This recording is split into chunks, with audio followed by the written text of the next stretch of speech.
विचारपीठावर स्थानापन्न झालेल्या सर्व प्रमुख अध्यक्ष, प्रमुख पाहुण्यांच्या स्वागतासह मंचावर पाठीमागे बसलेले सर्व आलेले गावातील मान्यवर, या बाजूला बसलेले सर्व गावातील मान्यवर, विविध पदावर असलेले पदाधिकारी, यांचं मुख्याध्यापक, आम्ही सर्व शिक्षक आणि शाळेच्या विद्यार्थ्यांच्या वतीने मी या ठिकाणी हार्दिक स्वागत करतो।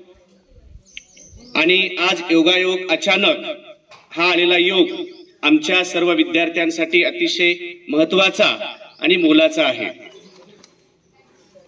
कार्यक्रमाच्या प्रस्ताविकातून बोलत असताना मला आनंद होत आहे की सिद्धू भाऊ, आपण आमच्या शाळेसाठी जे काही भेटवस्तू देणार आहात, विद्यार्थ्यांसाठी देणार आहात, ती अतिशय महत्त्वाची गोष्ट आहे।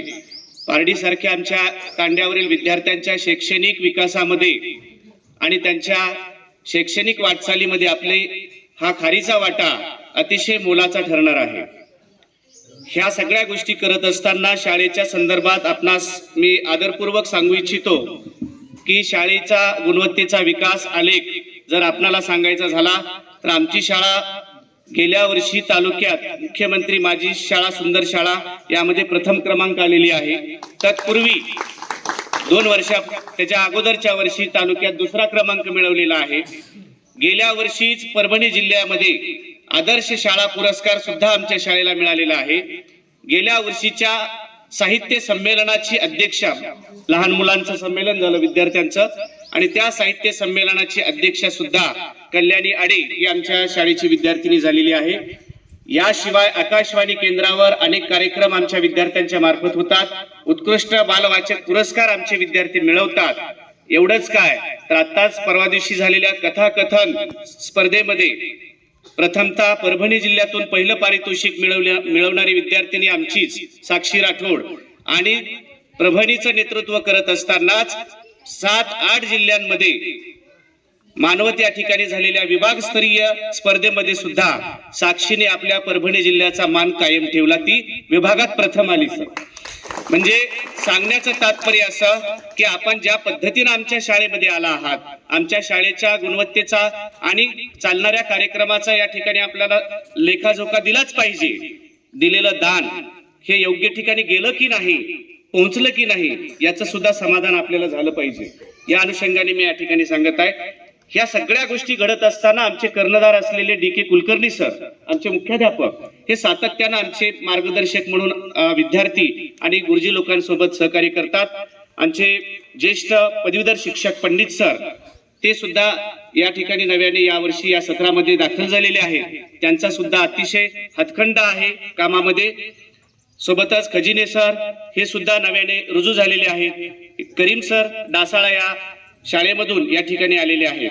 आणि पूर्वीचे आमचे काळे सर विज्ञान शिक्षक आणि अकलोड सर बहुरंगी आणि वेगवेगळ्या कलागुणांचा त्यांच्यामध्ये असलेला जो गोष्टी आहेत त्यांचा या ठिकाणी विद्यार्थ्यांना फायदा होतो आहे। आणि एवढंच नाही तर या सगळ्या बाबतीतून आपण पाहिलंच असेल की आमचे एक शालेय मंत्रिमंडळ आहे। त्या शालेय मंत्रिमंडळाच्या सगळ्या बाजूंनी आम्ही वेगवेगळे कार्यक्रम असतील। आताचाच हा कार्यक्रम अगदी 5 मिनिटांमध्येच विद्यार्थ्यांनी हाताळला आणि ते हाताळत सुद्धा आहेत। ही एक या शैक्षणिक गुणवत्तेची नांदी आहे, हे एक तुमच्या समोर उदाहरण आहे। हा झाला एक आमच्या शाळेच्या संदर्भातला आणि विद्यार्थ्याच्या संदर्भातला लेखाजोखा।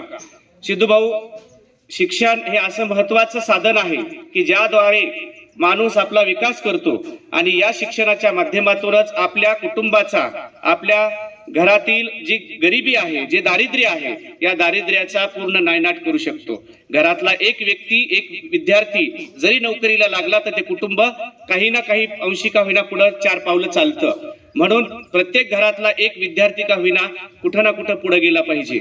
या माध्यमातून सांगू इच्छितो की आमचीच काजल राठोड तांड्यावरली विद्यार्थिनी यावर्षी वैद्यकीय शिक्षणाला पात्र ठरली। काही विद्यार्थी आता पोलीस भरतीसाठी प्रयत्न करत आहेत। तेही लेकरं आज ना उद्या ते लागतीलच। कुठंतरी आम्ही लावलेले शिक्षकांनी लावलेली बीज येणाऱ्या काळामध्ये पारडीमध्ये उगवलेली तुम्हाला नक्की दिसतील। एवढंच नाही तर ही आता मागच्या ह्या 5-7 वर्षातले जे काही विद्यार्थी आमचे पासआउट झालेले आहेत आणि यावर्षीची 7वीची बॅचही तेवढ्याच दमानं आणि जोमानं पुढे जाणार आहे आणि या पारडीचं गाव नक्कीच मोठं करणार आहे। त्याच मुलांच्या इतिहासाचे यशाचे साक्षीदार आपण या ठिकाणी होण्याचा आज हा प्रयत्न करत आहात. तुम्ही दिलेली जी काही भेटवस्तू असेल ती आम्ही सदैव आमच्या काळजात जपून ठेवू, सदैव ऋणी राहू. तुमच्या त्या ह्याच्यातून उतराई होण्याचा आम्ही प्रयत्न करणार नाहीत, सदैव ऋणी राहण्याचा प्रयत्न करूया. आपण आणलेली जी काही भेटवस्तू आम्ही स्वीकारू, नंतर आम्ही विद्यार्थ्यांना देणारच आहोत.